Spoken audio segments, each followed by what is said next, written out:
Natasha and thank you so much for joining me today. Well, today I am going to be working with these gorgeous ladies. Now, these ones happen to be from AALL Create.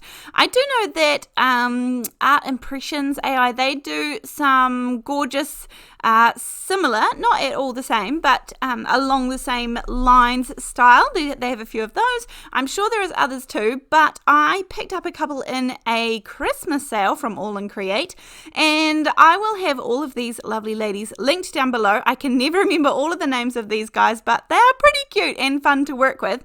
But I most often get asked what I do with the little sentiment stamps that I have, the smaller sentiment stamps, and so I just wanted to show you one option for this video whilst I was creating this card. Now, I actually wasn't going to film this one at all. This was going to be for a friend of mine, but anywho, I am filming it because I saw the question popped up 3 times in a row in the comment section, and I thought, do you know what? Actually, it's okay. I will pop this into a video and show you just how I use those little sort of like definition stamps, I guess you would call them.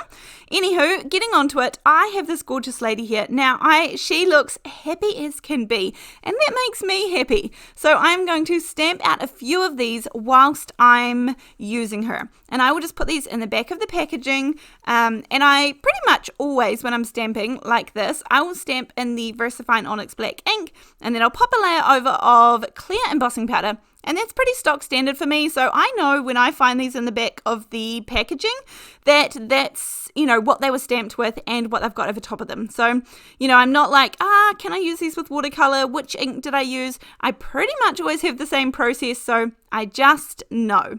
Then, for today's project, I want her to be square in the middle of my piece of cardstock here. Now, this is just a regular piece of cardstock because I'm going to be using some alcohol markers, nothing with water, so that's nice and easy.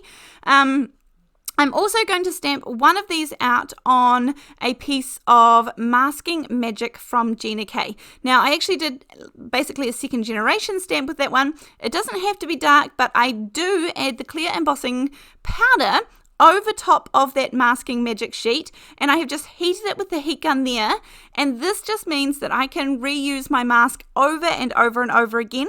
I also don't have to wait for the ink to dry on top of that mask because it has a sort of like plasticky coating or whatever, and so you don't want to smudge that black ink onto your project when you're using it as a mask. And so I always heat set them because with this Masking Magic, you can use this over and over again. So when I use it, I store it in the back of my stamp because it is even better when I turn over a stamp and I already see that there is a mask cut out. Nothing makes me happier. So definitely I go ahead, I heat emboss these, which seems a little crazy. You don't have to have a perfect impression for stamping, but yeah, I throw the embossing powder over top, heat set it, and of course, because it is really thin and that plasticky material, you don't want to keep the heat on there for too long. We don't want to melt it. I've never done that, but I suspect if you did for long enough or held it close enough, that might happen. But I don't want to find out, so I just quickly whiz it over top. It melts very, very fast. I run around these gorgeous ladies with the Cutter-Bee scissors, a nice fine tipped scissor for that fussy cutting. Now, does the same rule apply when it comes to fussy cutting these ladies? Yes, it does. I picked the ones that are easiest, that have the most straight lines. Even when I'm fussy cutting these sorts of images, I am going to pick and choose carefully because I will link a couple of these ladies down below, but there are actually a lot more.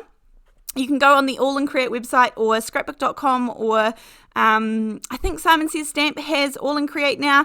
They have several of these different versions, and so if you'd like to shop more, you can, I'm sure, go on those websites, but I'll have a couple linked down below.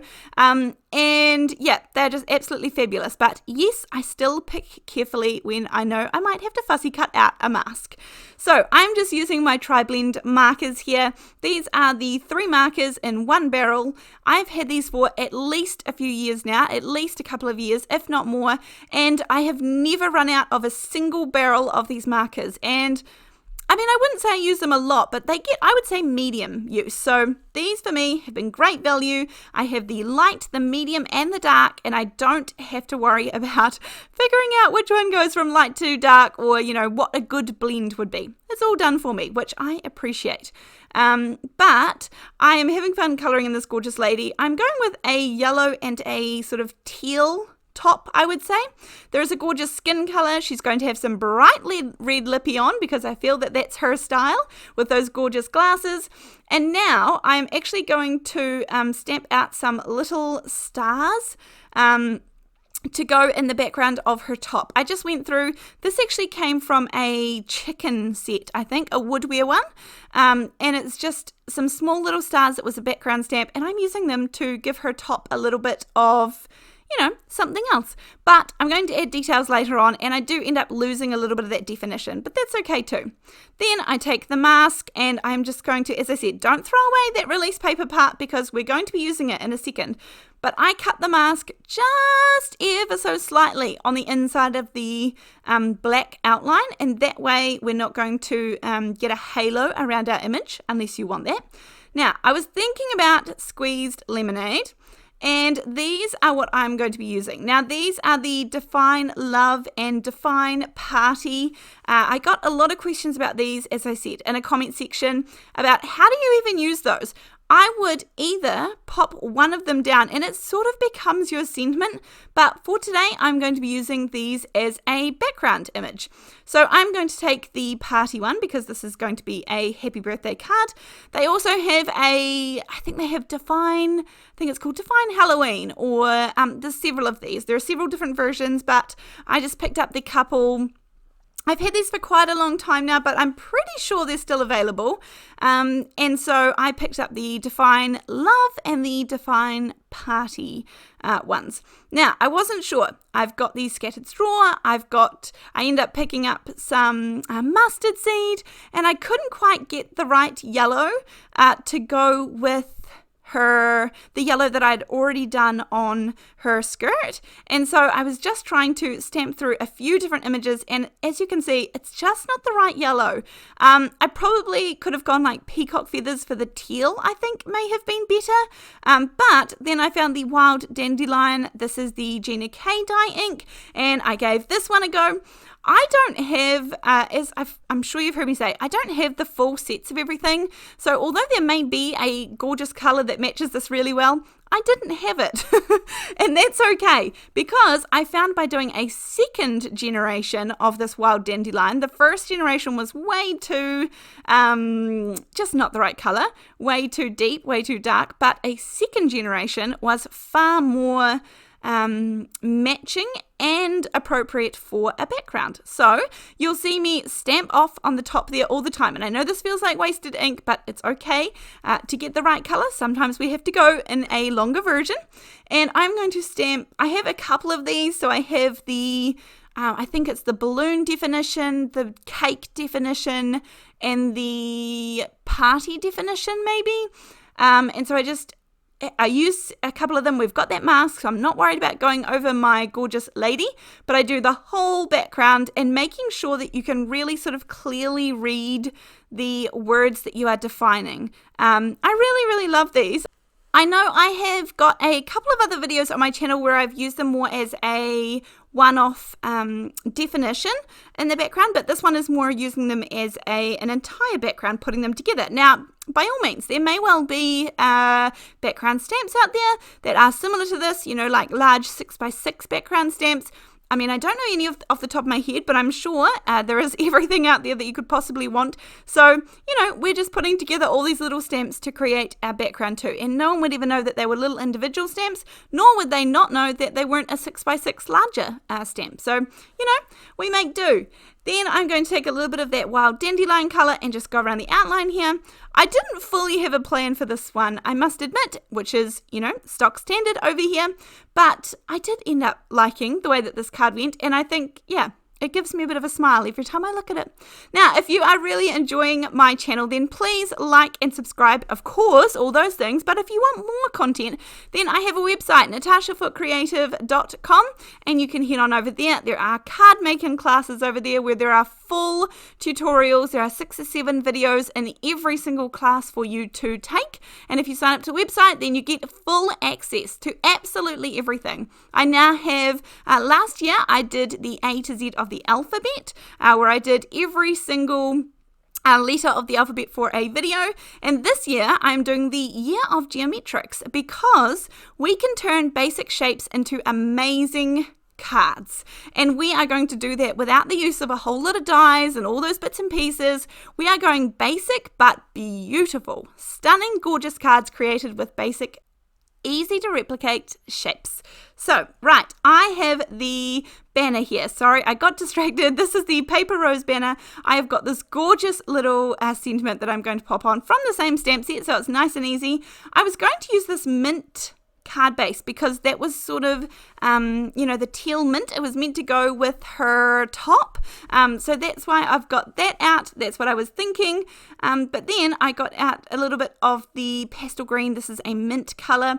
As I said, I will have all of these products linked down below in case you're wanting to check them out, but I'm sure that you've got something you can make work for this. I just thought I would have a little bit of colour behind the sentiment, as it was all looking a bit white, but then when you peel off the mask and you reveal, I absolutely love this gorgeous lady.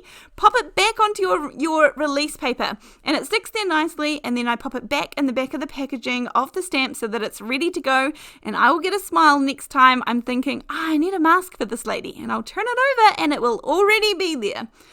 So a gorgeous small stamp set, which is always going to be a really good price point. Popping this onto a black matting layer, just because I've got the black stamping there, and this is going to, it's very, very, just a tiny thin layer. And then I'm going to pop this, at this point, I thought it was going onto the mint sort of coloured background, but actually I'm going to change my mind, but that's okay. I do have the sentiment, and I still think it goes nicely with her top. As I said, we're going to add some finishing details to this gorgeous lady just to give her the sparkle she deserves. I add some 1mm, 1 inch foam tape. I double it up for the sentiment just because nothing else here has any dimension to it at all. I did think that we could actually do her handbag. You could stamp her handbag again and then cut it out and have that popped up too, just for a little bit of dimension. I'm actually going to go with the Wild Dandelion from Gina K. Now, I actually happen to have this matching cardstock. I just have a small handful of her cardstocks, which I absolutely love, and by all means, I would really love more, but space and budget are what usually dictate how that goes, so that's okay, but I can work towards that. I absolutely love these, so I'm going to create just a side fold 4 1/4 by 5 1/2 inch card base, and I just think that's probably going to go with the yellow a little bit more. So when I started this card, I thought I was heading down the teal road, but actually that's okay. We're switching over to yellow, beautiful and bright. I make all my own card bases. For the white card bases, I use the Frenchville brand cardstock that I can get here at Spotlight in New Zealand. We have one in the city that I live, which is handy because we don't have many paper crafting shops at all. This is more a general crafts sort of store, but we definitely have it, and I know that the Australian Spotlight also carries that paper. It is a 110 pound cardstock, which I love, and I just usually spend an afternoon, or if I'm at kids sports, then I will be cutting and scoring cardstock so that all my card bases are ready to go, and then I use the same for my card fronts as well. Now I'm going to add some diamond stickles to this lady's top, and we do lose a little bit of the definition of the stars that I had stamped on her top there, but that's okay too. And then with this little fine tip, I'm going to actually add these to the rims of her glasses, and I think that just gives her this gorgeous sparkle because she looks like a lovely happy lady, and I really love that. Now I do know the background is a little bit hard for you to see, but trust me, it is absolutely there. The sparkle from the diamond stickles is really gorgeous on this. I have come back around to this product, even though it is fairly old. You absolutely can still purchase it. There is a black one, so let me know in the comment section down below if you have the black stickles and what kind of effect it gives when you pop it on, because I see it there beside, when I search up for the diamond stickles, I can see it, but I'm not sure if that's something that I need to invest in or not. So let me know, what does it look like when it dries? Is it like black and shimmery?